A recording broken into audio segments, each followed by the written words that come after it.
dhaqanka iyo midnimada beelaha Hawiye ayaa 13 bishan kulan gaar ah gurigiisa kula qaatay Ra'iisul Wasaaraha Soomaaliya Maxamed Xuseen Roble. kulankan oo ahaa mid aan loogu talagalin warbaahinta inay hesho ayaa mar dambe oo 14 bishan ah lagu baahiyay baraha bulshada. odayaasha dhaqanka ayaa Ra'iisul Wasaare Roble u gudbiyay warqad ay ku qorneyd qaar ka mid ah caqabadaha ku horgudban beesha uu matalo Ra'iisul Wasaaraha, waxaana warqadda la gudbiyay qodobadii ku qornaa ka mid ah: 1.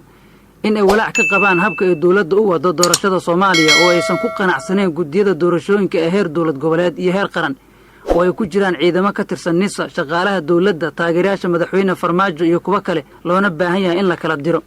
2. in ay walaac ka qabaan ciidamo laga keenay dalka Eritrea iyo ciidan kale oo Soomaali ah oo ay madaxweynaha iyo taliyaha NISA rabaan inay ku fushidaan dana gaar ah, waxaana arrintaas ay sheegeen inay sababi karto amniga dalka oo faraha ka baxa.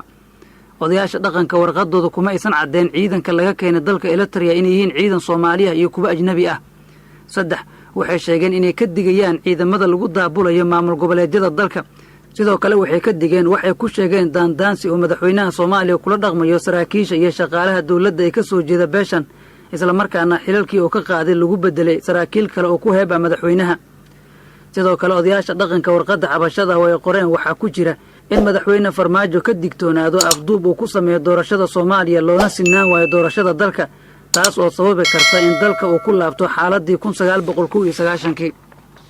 qoraalka odayaasha dhaqanka ee direen sidoo kale waxaa qayb ka ahaa inay ka digayaan in la fujiyo boorarka musharaxiinta u dhashay beesha Hawiye, dhibaatada lagu hayo dadka dega gobolka Banaadir iyo arrimo kale. nabadoon Maxamed Xasan Xaad oo ah gudoomiyaha golaha dhaqanka iyo midnimada beelaha Hawiye ayaa warqadan wuxuu sheegay in gacan ammaan ay geliyeen oo ku hubsadeen Ra'iisul Wasaare Roble. faafinta warqadan wuxuu ku sheegay in laga sii daayo xafiiska Ra'iisul Wasaaraha. warqadda aan geynay oo wax badan ku jireen oo u badan gobolka Banaadir rasida taala oo u badan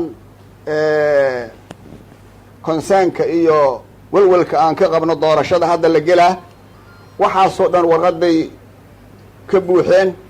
marka ilaa laga qanciyo warqadaas nala ka qanciyo waxaan u sheegnay Prime Ministerka iyo wasiiradiisa inta annaga naqusaysa inaan gogoshaanu laabmay, maanta inaan sharciina waa u sheegnay.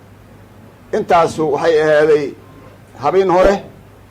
xalay waxaana soo gaaray oon meelaha ka maqalnay dawladda lafteeda naga soo gaaray warqaddii in intaanan jawaab ka helin baraha bulshada inay gashay oo meeshaas la dhigay. dood badan ka bacdi annaga haddaan nahay odayaashii anoo afkiina ku hadlaya waxaan caddaynaa warqaddaas annaga waxaan u qornay astako, dawladdan u astakoonay, waxaan ka astakoonaynay culays badan iyo hagardaamo badan iyo dhib badan aanu arkaynay inuusanna qaban oonan xaq u lahayn oon dawladda aanan ka mudnayn. waxaan u astakoonay dawladda ayadaana ka astakoonaynay. annagu warqaddaas gacan ammaan ahaan gelinay, Prime Minister gacantiisaan anugu ku riday anoo idinkaga mas-uul ah. intaas kadib mas-uuliyaddeeda haddii la faafiyey iyo haddaan la faafinba annaga wax shaqahan kulaanaha ma jirto. dhinaca kale nabadoon Muxudiin Xasan Afrax oo la warramay keenin ayaa sheegay in warqadan oo ahayd qarsoodi Ra'iisul Wasaaraha ay la wadaageen isaga oo ay dhinac fadhiyaan xubno ka mid ah golihiisa wasiirada. Muxudiin Xasan Afrax ayaa Ra'iisul Wasaaraha ka raali geliyay xogtaas oo banaanka u baxday, taas oo uu sheegay inaysan ballantu ahayn. haddaba aanan kula ballamin inaan asaga u tagno in meediyaha qofta laga hadlo iyo in xafiiskeeda gurigeeda lagu hadlaa ismale laba waji waaye maahino saasaan u naqaana annaga wax aan kala hadalnay oo xumaana oo ceeba uma jiraan. waxaan kula hadalnay wanaag, laakiin wanaag qowmka asagaan u tagnay cid kasta uma tigin asagaan u tagna. waxaan kala hadalnay dalkan in laga shaqeeyo horumar iyo horumarin Soomaaliyeed iyo midnimo Soomaaliyeed, saasay ka hadlayna anagu. xaaladda dalka ayaa sii adkaanayso iyadoo ay soo tarayaan qayladhaanta siyaasiyiinta iyo dhaqanka. wasiirkii hore ee warfaafinta Soomaaliya Sheekh Daahir Maxamuud Geelle ayaa shalay qoraal oo soo dhigay bartiisa Facebook waxa uu ku yiri 2 sano ka hor madaxweyne Maxamed Cabdullaahi Farmaajo ayaa mucaaradka ku sifeeyay siyaasiyiin xanaaqsan. anigoo wasiirka warfaafinta ah ayaa taageerayaashiisa igu yimaadeen inaan faafiyo warkaas, waan ka diiday. hadda wasiirka cusub ee warfaafinta Mudane Cusmaan Dubbe ayaa loo soo dhiibay nuqulkii labaad, wuxuuna hadalkiisii ugu horreeyay ee meel fagaaraha ka yiraahdo ku sifeeyay mucaaradka siyaasiyiin waalan. talo nuqulka saddexaad muxuu noqon doonaa, yaase loo dhiibi doonaa?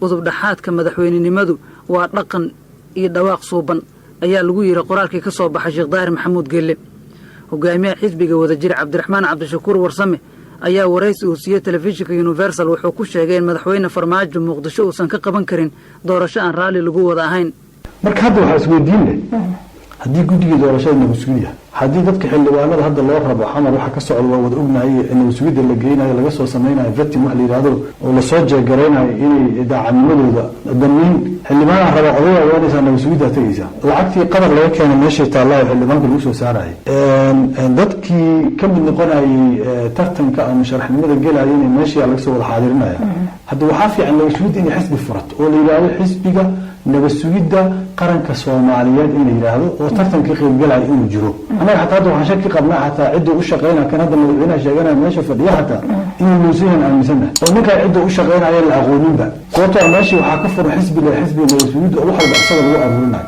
waxa u roon waqti ayuu ku socdaa madaxweynaha farmaajo mandatekiisa 2 bilood ka dhiman November aan ku jirnaa December iyo Janaayo u dhiman waqtigiisu iska lumin wiilka nabadsuud u joogo waqtigiisa ka lumin doorasho aan lagu qanacsanayn laga qaban maayo muqdisho taasana ku balan qaada waa inaan ku qanacsanahay siyaasiyiin nahay deegaanka ka soo jeedna Soomaaliya u tartamayna inaan xukuumaan rabna